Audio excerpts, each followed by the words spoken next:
What's up guys, PokéVital A here, and welcome back to another video on the channel. Today guys, we're going to be ranking every single ACE SPEC card from Scarlet and Violet. Now this is not including the black and white ACE SPEC cards, as those kind of deserve their own video. A lot of them are very broken even in today's format, but today we're just going to be focusing on the modern ACE SPEC cards, and this does include some from Shrouded Fable. It includes all of them actually from Shrouded Fable and Stellar Crown, which are two sets that have not been released yet. So these are going to be kind of this is going to be speculation, and it's going to be kind of just my early thoughts about it. So this is opinion based, as always with tier lists. So I would love to hear your thoughts if you agree or disagree with me.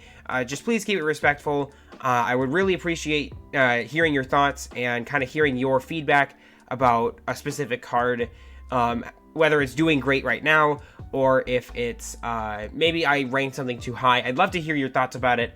But yeah, so looking at every single ACE SPEC is a challenge because there are so many. There's actually 19 ACE SPECs so far, and we're going to be ranking every single one. And I've tried to break it down the best I could with the best of the best. This is like an ACE SPEC that you can play in any deck and it would work perfectly. It's a universal ACE SPEC that works in just about every deck. Yeah, very playable, which is like you can use this in multiple different decks. It's maybe not the best for every deck, but it's at least a really great card in general. Neutral is kind of just like, you could see this in a deck or two. It's still not like bad, but it's just like there are better ones that you can play.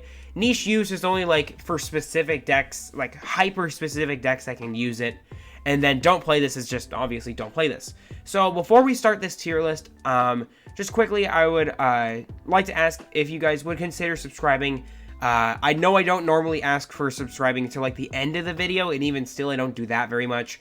But we're on the road to 1,000 subscribers. And recently you guys have been amazing with the support. On my last two videos, they've like been getting quadruple digits, like back to back to back, which is awesome. I really appreciate it. And we've gotten a decent amount of subscribers so far. At the time of recording this video, we have, I think, 913. So, if you guys wouldn't mind, considering subscribing, that would mean the world to me. Because getting 2,000 subscribers is kind of like the goal for this channel so far, and your support really does mean a lot. So with all that out of the way, let's rank every single ACE SPEC card, starting with our Dangerous Laser. I think this is in, I was about to say, I think that this is in alphabetical order. It is not. This is kind of just a random order that the tier list maker made. So looking first at Dangerous Laser. Dangerous Laser is reminiscent of Hypnotoxic Laser from back in the black and white days. Hypnotoxic Laser was a Team Plasma card, and it was honestly one of the most toxic cards in the game. I mean, it's literally in the name of the card, Hypnotoxic Laser. Hypnotoxic Laser allowed you to instantly poison your opponent's active Pokemon, and flipping a coin, you can flip a coin, and if heads, your opponent's active Pokemon was asleep, and if tails, they were awake. Now, poison is like kind of in the middle when it comes to special conditions nowadays, but it's still such a stupidly good card that it even still sees play in the remains of the expanded format, which you guys know, if you saw my last two videos ago, then you know that expanded is kind of reduced to like IRL at this point, especially if you want to play black and white. So very rare use nowadays for Hypnotoxic Laser, but still it terrorizes in those formats, and also in retro formats. If you guys play a black and white kind of like plasma era format, you're going to see a lot of that card. But looking at Dangerous Laser, you are going to get the absolute opposite. You will never see Dangerous Laser being played, and that is because Dangerous Laser only allows you to burn and confuse your opponent's active Pokemon, and is a one-time use, by the way. One thing I forgot to mention about ACE SPECs is that you only get one of them, and most of you guys already know this at this point, but you only get one ACE SPEC in your deck, and when you're building a deck, it's important to consider which ACE SPEC should I use in that deck? Dangerous Laser is probably the worst ACE SPEC that's ever been revealed so far. It's so bad because you only get to use it one time, and it's not even that great of an effect. It's actually an awful effect. Your opponent's active Pokemon is now burned and confused. That is awful. And literally, it had to be, in my opinion, this has to be, in order for it to even consider being good, it has to be poisoned and paralyzed. Because Asleep is a coin flip special condition, but it at least can get your opponent, just like kind of stall your opponent out for a turn. Maybe. Burned is actually just worse. It's the worst special condition of all time. Because it puts 2 damage counters on your opponent's active Pokemon during Pokemon checkup each turn. But then you can flip a coin, and if you get heads, you just get rid of burn, and then it's gone. Poison allows you to kind of continue to do damage over time, and now with there's multiple different like ways you can stack poison. But burn is so awful, and then confused is good. It's honestly, when thinking about it, confused is technically it's worse than Asleep in a sense, but it's also better than Asleep in a sense, because it kind of disrupts your opponent's active Pokemon. But just long story short, special conditions are not that great in the TCG at this point in time. Twilight Masquerade, when I'm recording this video on July 27th. So just looking at this, Dangerous Laser is probably the worst ACE SPEC that will ever be printed. Do not play this. It is so bad. Because it's so easy to get rid of the effects, for your opponent's active Pokemon to get rid of the effects. And also, there are not really any Pokemon that are playable that can benefit. Like, if you use it on your opponent, there are no, like, good Pokemon that can benefit from using Dangerous Laser and having your opponent be affected by special conditions. Next up, we have Deluxe Bomb, which, some of you guys may know, that there have been a number of bomb cards in the TCG, which is crazy to think about. This is a Nintendo thing, like a Pokemon Nintendo. They're allowing bombs in the TCG, and that's kind of just been a long time thing in Pokemon, is that there is like a couple bomb items, I think, in total. I think there's only one in like video games, but in the TCG we've had a few bombs, and most of them have bombed. And I'm not saying, sorry, that pun was totally intended. I'm not saying that the bombs were actually like the bomb. I'm saying that they bombed, like they were not good. I think we had Great Bomb back in like late Sun and Moon. I don't remember seeing very many people playing that. It was like a very niche card. But like the other bomb that I can think of, I can't remember what it's called. I think it was like in the Furious Fists era. It was like X and Y for sure. That saw a decent amount of play, but we haven't had a good bomb card since then, and I don't think that Deluxe Bomb is very good either. It allows you to, if the Pokemon that the card is attached to is in the active spot and it's been damaged by an attack, you put 12 damage counters on your opponent's active Pokemon, which isn't bad, but it's not good. Like, it's just, I don't see anyone realistically playing this as their one of ACE SPEC. So we're going to put Deluxe Bomb and don't play this. Maybe you could see niche use. Maybe I'm missing some sort of card that could benefit from Deluxe Bomb, like Goodra V-Star, but at the same time, there's just much better choices out there. Great Tree is the next one, and Great Tree is a Stadium ACE SPEC. So ACE SPECs are basically everything except Pokemon can be an ACE SPEC with the Scarlet and Violet ACE SPECs, and Great Tree is kind of a new age version of Forest of Giant Plants. For some of you guys, you might immediately recognize Forest of Giant Plants, and you might be getting like war flashbacks to that era. I think when I started playing the game, it was like kind of right at the end of the Forest of Giant Plants era, but it was still such a toxic card. I think honestly, it's in contention for one of the most toxic cards in the game, because it allowed grass types to basically reign supreme over the game for a very long time. It was used in like Decidueye GX decks. It allowed you to get Decidueye GX in play on turn 1. Forest of Giant Plants basically allowed you to evolve any of your grass Pokemon immediately, so you could basically go from basic to stage 2 right away on the first turn. But Great Tree is basically a much better version of that in like regards to balance. Great Tree allows you to, each person once per turn, to search their deck for a Pokemon that evolves from one of their Pokemon in play and evolve it. Stage 1 and Stage 2, I don't exactly know how the ruling is going to go with VMAX and V-Star Pokemon, but Great Tree allows decks to evolve without having to use search cards and that sort of stuff. So I think that Great Tree is a very, it's a very niche sort of card. I think that like Torterra EX could use it. Again, that's like a very, like that's stretch. But I think it's going to have niche use.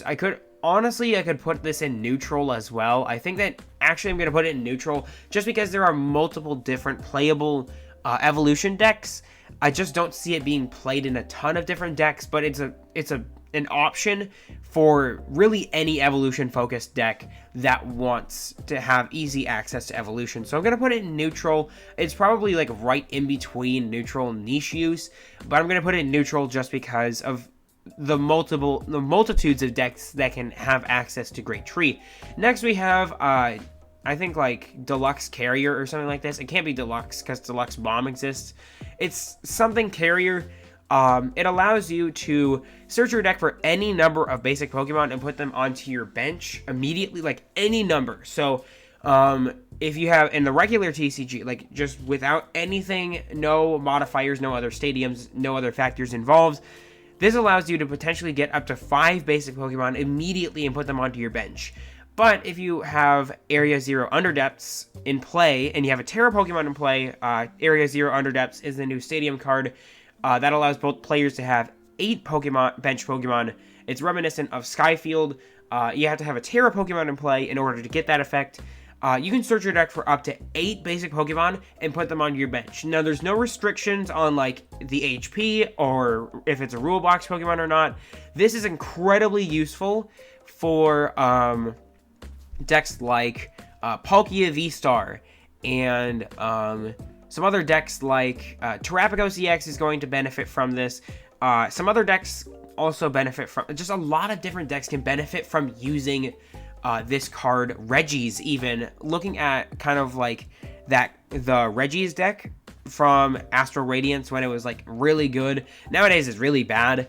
We could actually see a resurgence of Regis with Area 0 Underdepths and with this card, or just in general, we don't even need Area 0 Underdepths. We can just see Regis get kind of fully backed up again with this. And honestly, I think it's a very playable card.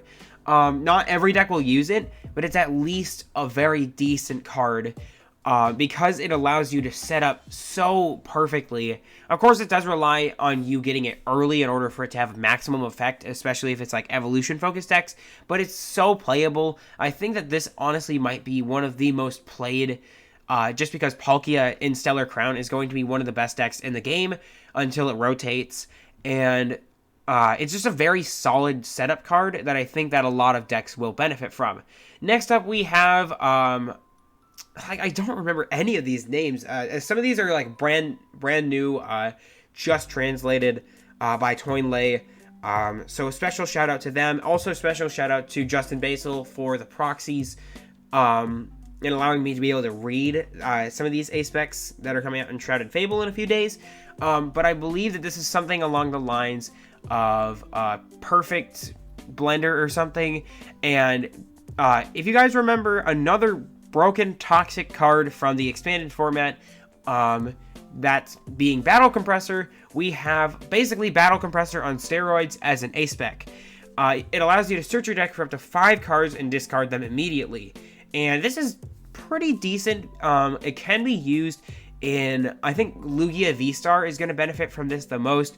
Also, Regidrago V-Star could use this as an ACE spec because it really does help decks that need cards in the discard pile. Lugia needs Archeops in the discard pile. Regidrago needs Dragon type Pokemon in the discard pile, and also Regidrago can benefit from this more by being able to just get cards out of the deck when you need it. or get cards out of your discard pile, excuse me, when you need it, in exchange for discarding 7. So honestly, I do think that this could be a very playable card in only a few specific decks. So I think it's a niche use card. I'm putting it in niche use just because I only can think of 2 decks off the top of my head that can use this. But it's a very interesting card. It's really cool to see Battle Compressor back in the game. And honestly, I think that this is a perfect sort of balance to the card, because we don't want to have another rampant, like, discard the unwanted cards that I need in my deck, or discard all the cards that I need in order to set up this combo or whatever. It's a very perfectly balanced card by being the one of ACE SPEC that you can use in your deck, and I think that Lugia and Regidrago can actually benefit from using this.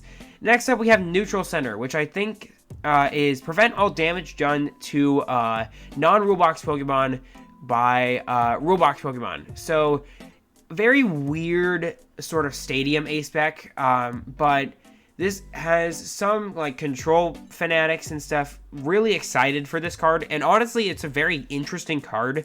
I didn't ever expect a card like this to exist, but I don't actually see this being played, like, at all, outside of, like, the most niche of niche, and even still, there's just better options out there. I'm gonna put this in don't play this, because it's so easy to get rid of it. It says, it has extra text that says you can't recycle it, meaning you can't put it back in your deck, or not discard pile, deck or your hand.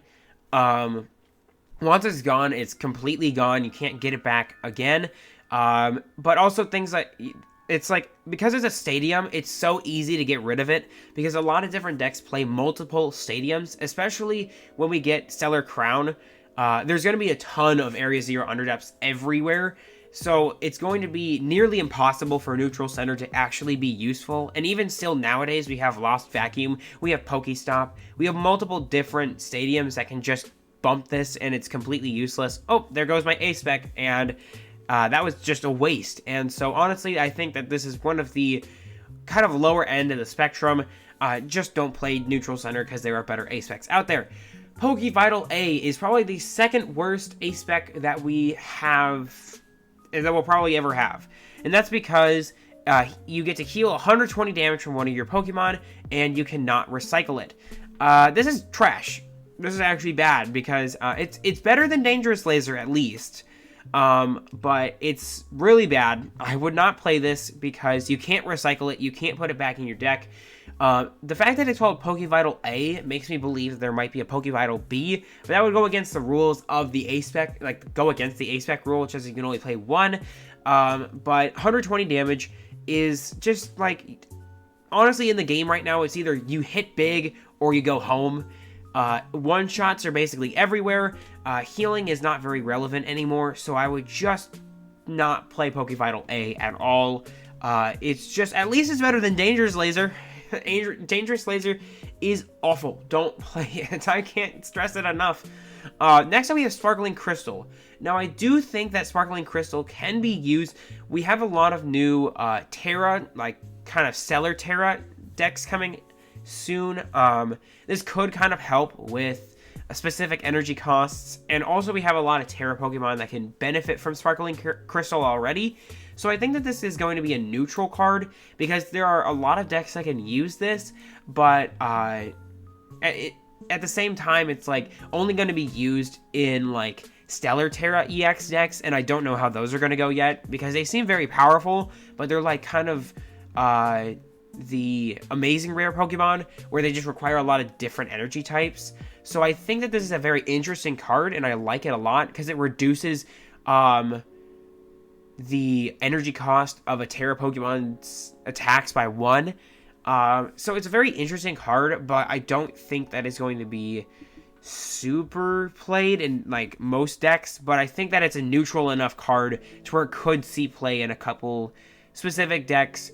Honestly, I could see this in niche use as well, but I'm going to put it in neutral just because there are so many Terra EX Pokemon nowadays that you could see this in really any deck with a Terra Pokemon, which is a lot of decks nowadays. Next up, we have Hero's Cape.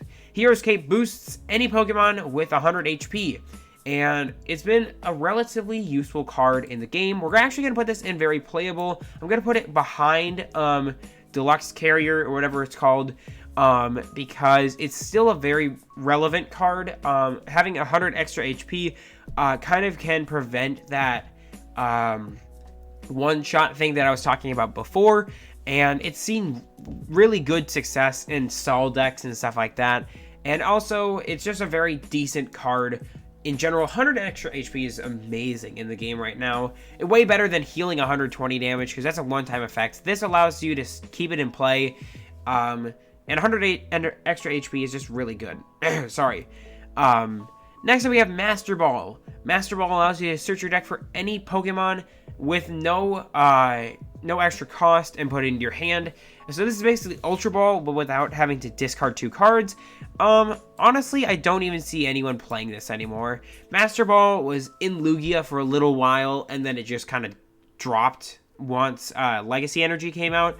But nowadays, Master Ball is just not worth it to play anymore, because there's just no use for it. Because there's just so many different ways to search out Pokemon. Great, even other ACE specs on this list can go and grab it. Great Tree, the Carrier. There's just so many different options nowadays that to the point where just Master Ball is completely useless. It's become an obsolete card, but it's just, I think it's like the best of the don't play this, but it's just at the same time don't play it. Next up, we have Maximum Belt. Maximum Belt is a really shaky card, honestly, in my opinion. A lot of people started playing it in Charizard when Charizard came out. I never believed in Maximum Belt, really. I didn't ever like this card. That's just my personal opinion. It just seems like this should have been a regular card, not an ACE spec, and it should have been 30 more damage instead of 50 extra damage. But I think that Maximum Belt is niche use, kinda, but I think I'm gonna put it in neutral, just because any deck can use it, but I don't see it being really used at all. I'm not gonna put it in don't play this because it still has uses, but at the same time, there are, once again, I'm gonna say this a lot more probably, there are just better ACE specs out there. Prime Catcher is probably tied for the best of the best ACE specs. Prime Catcher is reminiscent of Guzma, which basically allows you to switch both active Pokemon, and this is a very good free Gust card that any deck can use. Prime Catcher is one of, if not the most played ACE spec. I would tie it with Unfair Stand, but we'll get to that in a minute. Prime Catcher, though, is incredibly useful because it can be slotted into any deck. You can get a free Gust, and you can also get a free switch out of it. And honestly, I think that Prime Catcher, in my opinion, is the best ACE spec in the game. A free Gust really does matter, especially when, like, towards the end of the game, if you need to, like, get a Pokemon into the active spot, and you're ready to win the game, but you already used a supporter, then Prime Catcher is your go-to card, and it's just so incredibly useful. It's just honestly the best ACE spec in my opinion. Next up, we have Reboot Pod. Reboot Pod is only good in future decks because it says you can, I think it's attach a basic energy from your discard pile to each of your future Pokemon in play, and it's a 1/1/1/1. So if I had all of my future Pokemon in play, if I had 6 future Pokemon in play, that means I could attach up to 6 energies onto each one. But this is so weird because it's like you have to, it's so spread out rather than being able to attach it directly to one that you want. Instead, you spread it out. Then you need like energy switch in order for it to be like effective or anything. Reboot Pod is awful. In my opinion, I think that it's not worse than PokéVital A because I've seen some kind of cool uses with it, but it's just not good enough to even remotely be considered for a playable ACE spec. So we're gonna put it in don't play this. Oh, I just realized that I actually forgot one on this list, which is Awakening Drum, which is the ancient ACE spec. I will put that in like the final image or whatever. I'll just have like a final image for the list or whatever, and it's probably going to be in like niche use only because ancient decks can use it. So yeah, I just kind of forgot about it. I don't know how it didn't get into the list when I was like putting everything in, but it's going to be in niche use. Next up, we have Neo Upper Energy. Neo Upper Energy is only going to be a niche use card because it's only ever used in Dragapult EX. And even still, Dragapult EX is not a great deck. I mean, it's not not a great deck. It's just not, it's a mid deck. It literally was a fraudulent deck, in my opinion, which I kind of said right away. It was going to be kind of a fraudulent deck, but Neo Upper Energy having to be the energy, or kind of like in a lot of different builds of Dragapult, having to be the ACE spec of choice just feels really bad, honestly, because it's only used to put 2 energies in play, and the fact that Dragapult requires that is just really bad.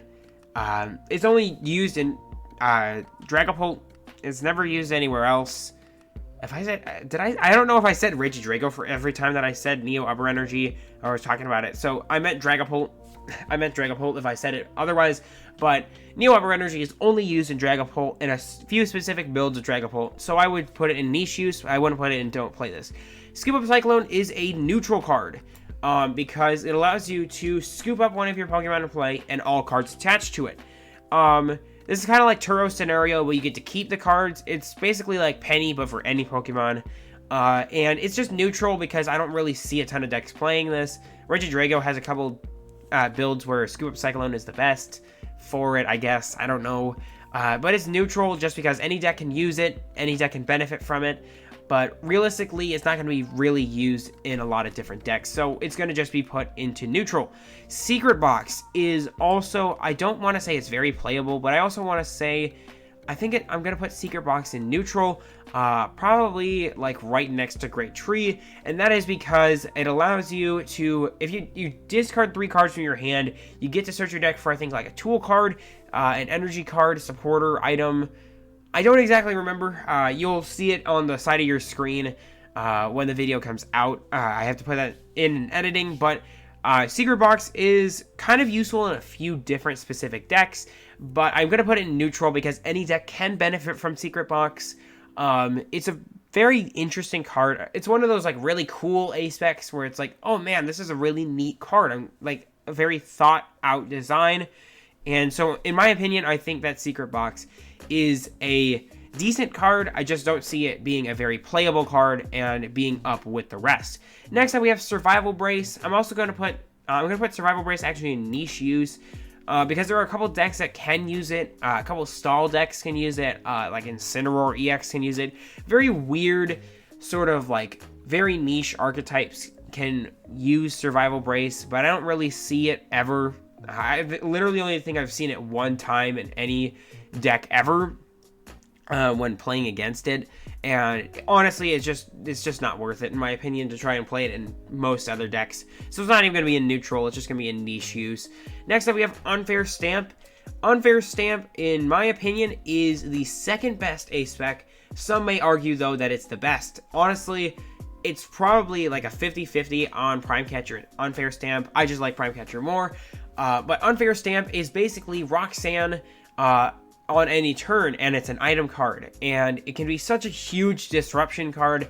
And in my opinion, I think that Unfair Stamp is like the second best, just under Prime Catcher. But it's still so good.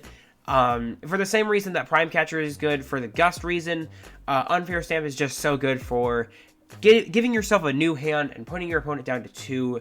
It's literally in the name. It's unfair in a lot of different scenarios. So I think that Unfair Stamp deserves to be in the best because it really is like the best in most people's eyes. Prime Catcher and Unfair Stamp are just the best. So, and then lastly, we have Legacy Energy. Legacy Energy is it's going to be very playable. We're going to put it in very playable because thinking about Legacy Energy, it's a very nice card just because not only is it an Aurora energy or like a Rainbow energy that allows you to have access to any energy, but it also has a 1 less prize card mechanic, which is really cool and can kind of disrupt the prize trade, which I've talked about in previous videos. The prize trade is very important. So being able to disrupt that prize trade, making that sort of like reward, like being less rewarding for your opponent and being more rewarding for you, is a lot better than a lot of people might think. It's really good in decks like Lugia right now, I don't know if Lugia will continue to play Legacy Energy once we get the new like perfect blender or whatever it is. But I think that Legacy Energy is very playable.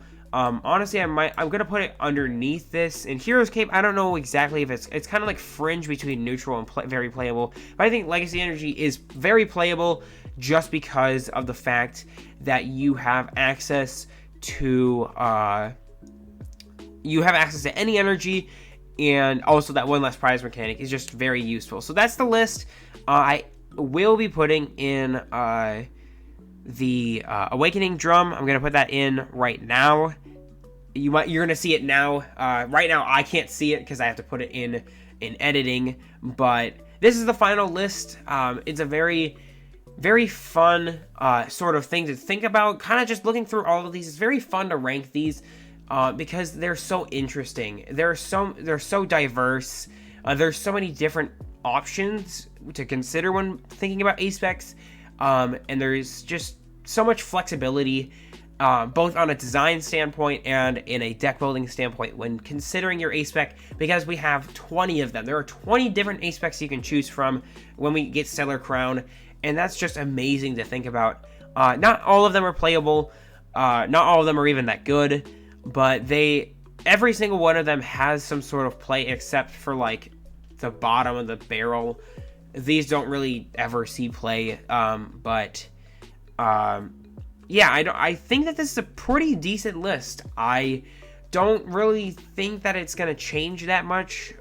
If we ever get any more ACE specs, I don't really know exactly what they would be, but we can obviously see that the design team is still creating very awesome and very creative ACE specs, so I'm excited to see exactly what comes out of the future sets that we get after Stellar Crown if we get more ACE specs. But yeah, that's going to wrap up this video on ranking every single ACE spec. I do hope that you guys enjoyed. It was a lot of fun making this. But yeah, that's going to wrap it up for the video. Thank you all so much for watching. As always, God bless, have fun. We'll see you out there, and we'll see you next time. Thank you all so much for watching.